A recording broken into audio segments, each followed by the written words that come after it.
As you heard on the news, the Chief Officer of the South East Community Healthcare has apologised to patients and staff for overcrowding at the Department of Psychiatry at University Hospital Waterford. There were 54 patients in the 44-bed unit, some sleeping on the chairs and the floor. Now, there's an acute unit within that 44 beds, so there's 14 beds of that acute unit. Patients in this acute unit, some may be suicidal. There's 30 beds then for non-acute. Now, we've heard of people sleeping on floors and sleeping in chairs. Trolleys are not allowed for safety reasons in the unit. In the past hour, one of the bravest people I think I can safely say I've ever met came into studio. Shauna Aylward is 19 years of age. She spent some months in the unit over the summer. In my 25 years of journalism, I don't think I've ever heard a first-hand testimony so strong and emotional as this woman. So cogent, so logical. I spoke to her last night, spoke to Mary Butler, the TD, met Shauna this morning, met her mother who drove her in from Mooncoin. So if you're doing something now, you can take a break, possibly for 20 minutes, please do. We don't normally run interviews for 24 minutes, but we're going to run this. Shauna is a tall, young woman, long blonde hair. An hour ago, she sat in front of me, wearing a pink top, fashion jeans, sitting beside her, Mary Butler, TD. Shauna tells her story, which I have to admit, it made me cry. I don't know if it's going to have the same effect on you, but put your phone away, stop what you're doing if you can. Don't text while this is on. Just listen to Shauna. Imagine being in her situation. Imagine her being your daughter, your sister, your cousin. This is Shauna Aylward. Shauna Aylward, good morning. Good morning. Thank you for joining us. Thank you for having me. Mary Butler, good morning. Good morning, Damien, and morning to Shauna as well. Morning, Mary. Fiann Fáil. Both dressed in pink. Both in pink, yeah. Looking very well, both of you. Yeah. Shauna, you're originally from Mooncoin, is that it, or from Ferrybank originally? Well, I grew up in Ferrybank, but then I moved out to Mooncoin later on when I was a bit older. And tell us a little bit about the family. Well, there's my mum. She's single parent, so Dad wasn't in the picture, but she was my mother and my father. She took good care of me, fantastic mother. There's my auntie as well, who was extremely supportive of me. My lovely nanny and granddad. They're all amazing. If I didn't have them, honestly, I would not be here. And I have to give it to them. Special mention to your mum. What's your mum's name? Julie Aylward. She's a lovely woman. Great. She's actually doing a healthcare assistant course at the moment, and she's working in Mooncoin nursing home. She's doing fantastic. Mary, Shauna contacted you at the weekend. Yes. After the stories came out about the psychiatric unit at the hospital, is that right? That's correct. We were all absolutely appalled last week when the images of conditions at the Department of Psychiatry and UHW became available on social media. And I issued a press release, and I actually spoke to some other media outlets in relation to it. And I suppose once again, Damien, for all the wrong reasons, UHW is the focus of media attention nationally. It's the focus of attention from the point of view that ordinary people who use the facilities have once again lost confidence in some of the facilities being offered at UHW. And it's awful that we have to do stories like this, Shauna. It is awful. It is awful, yeah. Because it's not something we want to be talking about, and yet it's so important that people get to tell their stories and that they have an outlet for that. And obviously by contacting Mary, that was your initial step to talk about it.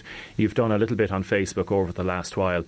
And yet, to hear your story and talking to you last night, and tell us about yourself. Tell us about your experience at the psychiatric unit. Well, you see, I suffered from very severe panic attacks. I had a high level of anxiety going into the ward initially. When I went in there, it was... How old are you now? I'm 19 years of age. And when did you go in? I went in May 9th, I believe it was, 2019. This year? This year, yes. Okay, so only a few months ago. Yeah. I was given a men's extra large communal pyjamas to wear. They were swimming on me as I'm a woman size 8 and nearly exposing myself. My pants were nearly falling off me. I was made to sleep on a chair with only a bed sheet over me. I was given no barricade. There was male patients walking up and down the corridors at night. I was very scared. I couldn't sleep. I was given medication to try and make me tired. And of course, I was at such a high anxiety level, I could not sleep. I mean, how is it comfortable for anyone to try and sleep on a chair? Were there no beds available? It's a 14-bed ward, and there could be up to 24 patients at a time. That's 10 extra patients. So this is the acute section? Yeah, the acute psych ward. This isn't even just the subacute, this is only the acute psych ward. Do you think you should have been sent into the acute psych ward? I do believe at the time, yes, because I had only just been out of an abusive relationship and I was very suicidal. I felt very low in myself and I didn't feel safe. And I felt like I had no other option. But the conditions of the hospital aren't up to standard. Going in there, describe, please, the feelings of... Did you think you were going into a place that would be a place of comfort, that a place that would help you get better, or were you anxious even going in? Had you any idea what you were going to experience? I honestly didn't. I did not think that the ward would be like that at all. I thought this would be somewhere I could finally get help, feel safe and get better. But unfortunately, what I witnessed in there was a disgrace. What else did you see? I seen patients covered in their own urine and faeces left in bed all day. And it went unnoticed until the 6 to 8 p.m. visiting hours when their own families came in and seen them covered in bed. It was very distressing to see these kind of things. The staff didn't notice it until then. I believe that this truly is neglect, because it's not down to the nurses' fault at all. They are fantastic, but they're understaffed. Think about it, there's 24 patients, let's say there's 8 nurses, how are they supposed to care for all of them? Some patients might even need one-to-one support 24/7. It's just unethical, it can't go on. It causes neglect in the workplace. Tell me about your own safety. I did not feel safe at all. There was male patients asking me to go into the bathrooms with them. I refused. I notified staff members about this. Eventually, said patient went to headbutt me in the smoking area. I was at this point very highly anxious. I was asking doctors, can I please go to the subacute? Instead, can I please be moved there? Because I felt my safety was at risk. I was getting threatened by other patients. It was very scary for me because I have high levels of anxiety. At one point, I was too scared to go into the dining area to eat, and there's a rule on the ward, if you don't go to the dining area, you can't eat. I didn't eat for 4 days, and the lady who was lovely, that serves the food, brought my food into me in my bed, and a nurse came in and took the food away before I could even take a bite. I was starving, experiencing high levels of anxiety, and I just, at that point, started to feel very institutionalised. How many days and nights were you there? I was there from a period of May, June, July and August. I left for about 2 weeks in June to complete my Leaving Cert exams. That was difficult. It was very difficult for me. It took a lot of my inner strength to walk back into the classroom and sit down in an exam room that I didn't even get a chance to study for my exams. I'm so grateful that I even got into CTI to do nursing studies this year. It's because it's something I wanted to do for ages and ages. Did you see male patients walking around with nappies? Yeah, I did. Unfortunately, there was a patient in particular that was very confused. I believe he had dementia. He should have had 24-hour supervision with a staff member with him at all times, because he'd often go out to the smoking area with only wearing a nappy, no pants, soiled often. Often he was covered in his own urine. There was no privacy for him. Other patients, especially new ones coming in, would pass comments. I would often actually walk up to the nurse's station and alert the staff that this said patient has happened to them. It was very distressing to see. And tell me about your sleeping arrangements. You could go on leave for a night if you were allowed, and you could come back and your bed would be gone and you could have to sleep on the floor. I've seen patients who were there for 6 years get their bed taken off of them and made sleep on the floor because new patients had been admitted. I've seen nurses under stress, lovely nurses by the way, they're fantastic, but they can't reach the levels of care that they should be reaching because they're so understaffed and overworked. I've seen them stressed making calls up to Kilkenny Hospital to see if they could maybe move some of the patients up there. That didn't work out, unfortunately. There was a lot of stress with trying to move patients up to subacute. Then patients would unfortunately have to be moved back down from subacute to be put in the seclusion room. There's only one seclusion room on the acute ward. There isn't any on the subacute, so you can imagine if there's 24 patients and 3 of them need to be in the seclusion area, it leads to a lot of aggression in the ward. There's a lot of patients ended up in heightened states because of this. Were you conscious at all times of your surroundings? I really was. I was in a heightened state of anxiety. I'd often try go into the TV room on my own because I'd be having a panic attack and crying, and I'd be so scared of other patients. I could be left for hours crying and crying and crying and begging for staff members to speak to me, and they'd say, yeah, I'll come back later and speak to you, and promising me the world, and unfortunately I'd never get spoken to about what was going on in my head. I didn't need to be stuffed full of medication. No 19-year-old girl needs to be put on 800 milligrams of Seroquel. I needed someone to speak to me about what was going on in my head. And I think the way mental health is looked at the moment isn't right at all. Sometimes people need to be someone to talk to, someone to sit down, have a cup of tea and a chat with them, rather than, here, take this medication, calm down. Why are you still crying? I've given you medication. I've seen other patients who are distressed, like myself, crying, and I notified a member of staff, and the reply I got from the staff member was, I've given her medication. Why don't you try speak to her?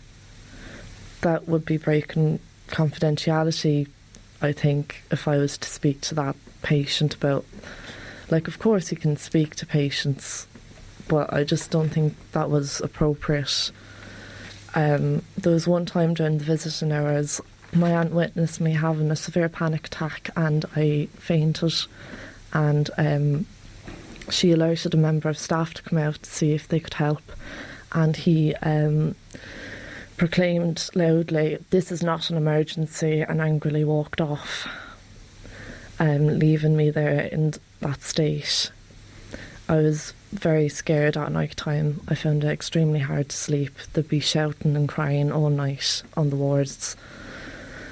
I've seen patients being dragged down the corridor naked to be put in the seclusion room.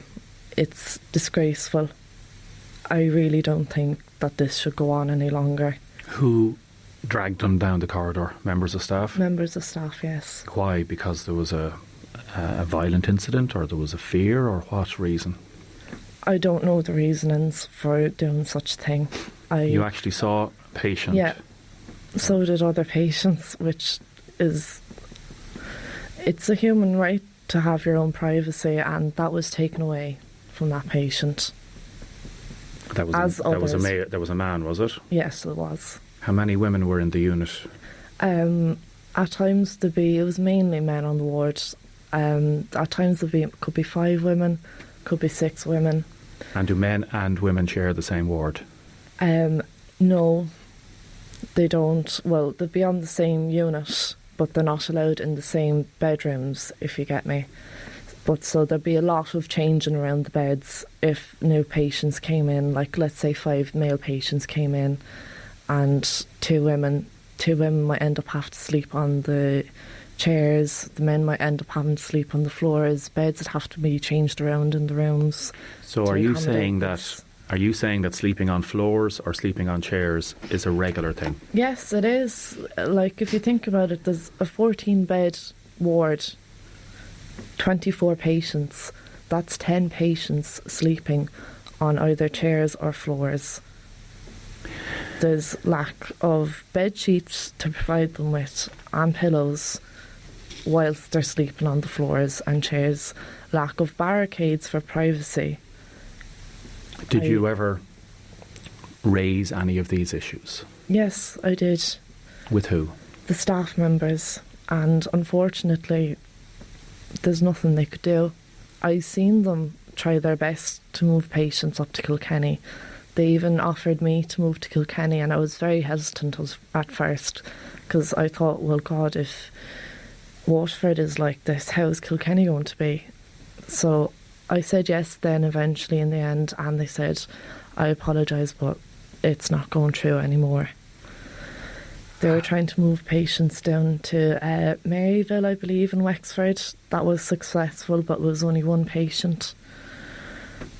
How are you now? How have you managed to come to this state of good health? I had to do it myself. I had to just get my own inner strength and say, no more, I have to get better. And I did. I really did fight to get into the course that I am in right now. And I am so grateful I actually got into it. It's given me such a sense of achievement because I really worked so hard. And I'm just glad to be where I am right now, not in that ward, not in that hospital, not feeling as low as I was and being treated neglectfully as I was. Mary, there are no words after listening to Shauna.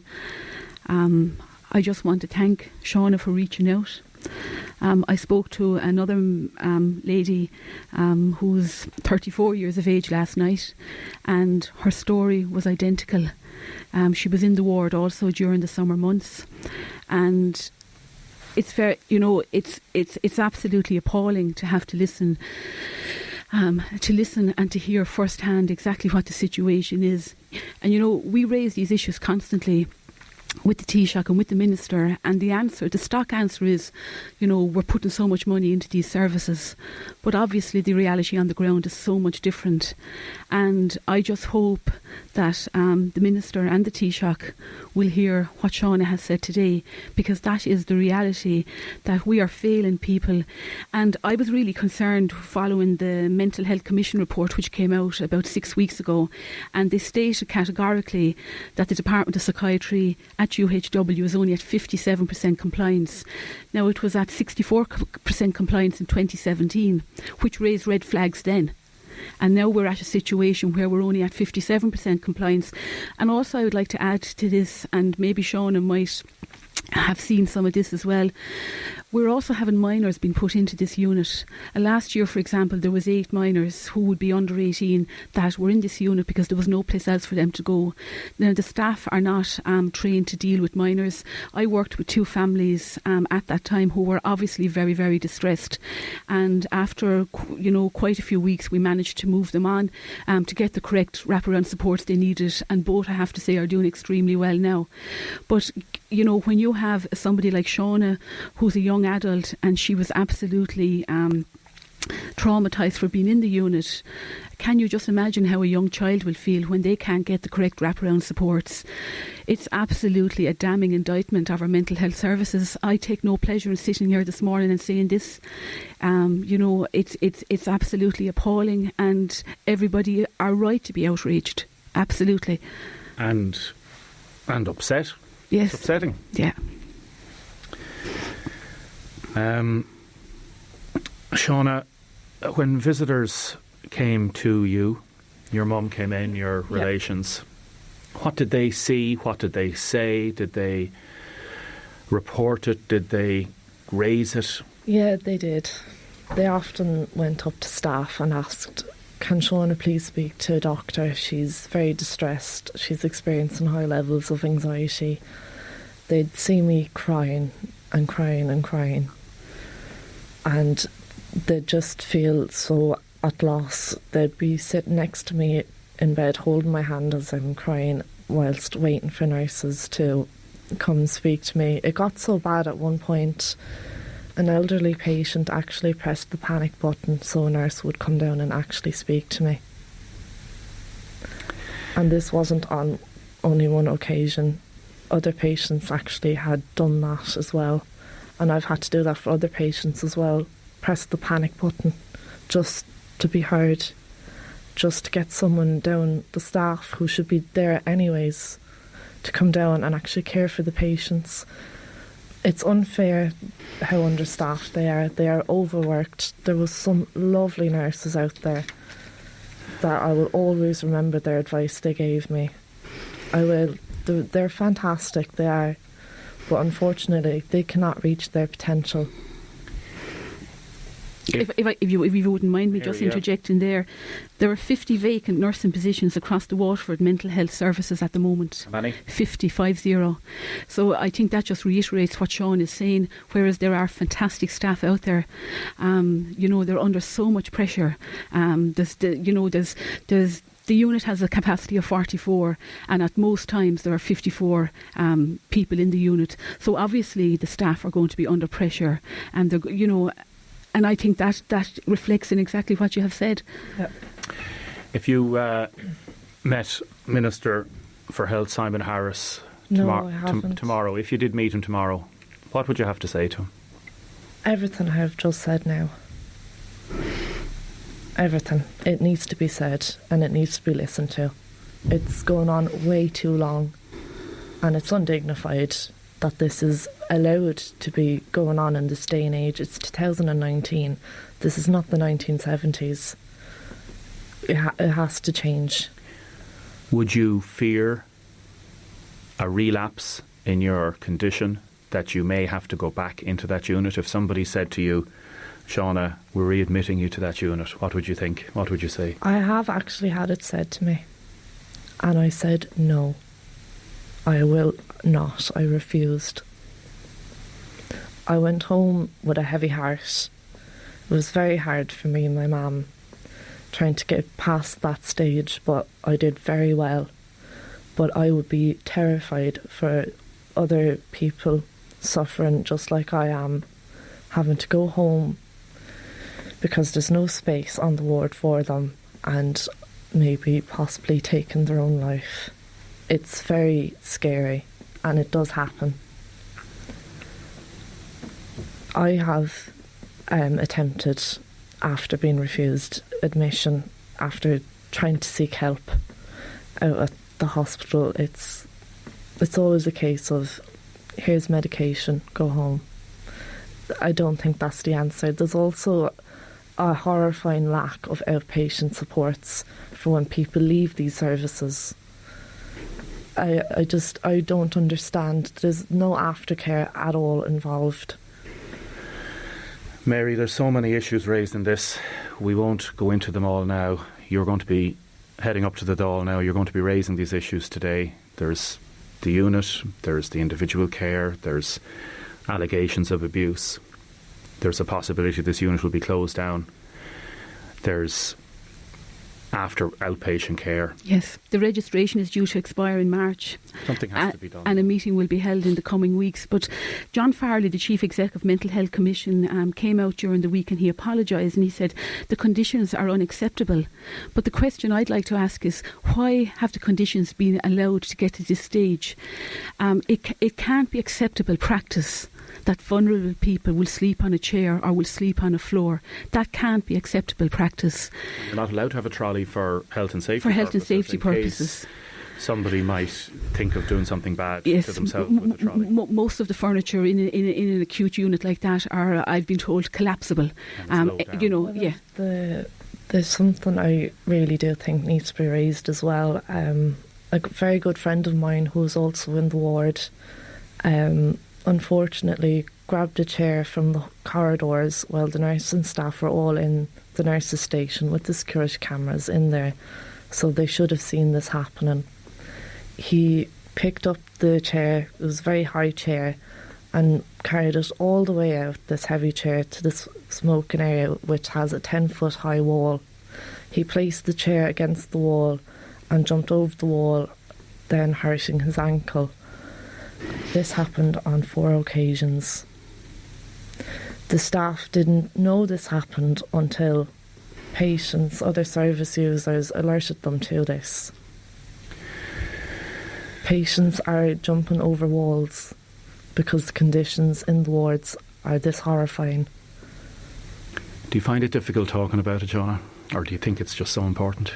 It's so important to talk about. It is very difficult for me. It brings up a lot of bad memories, but it has to be talked about.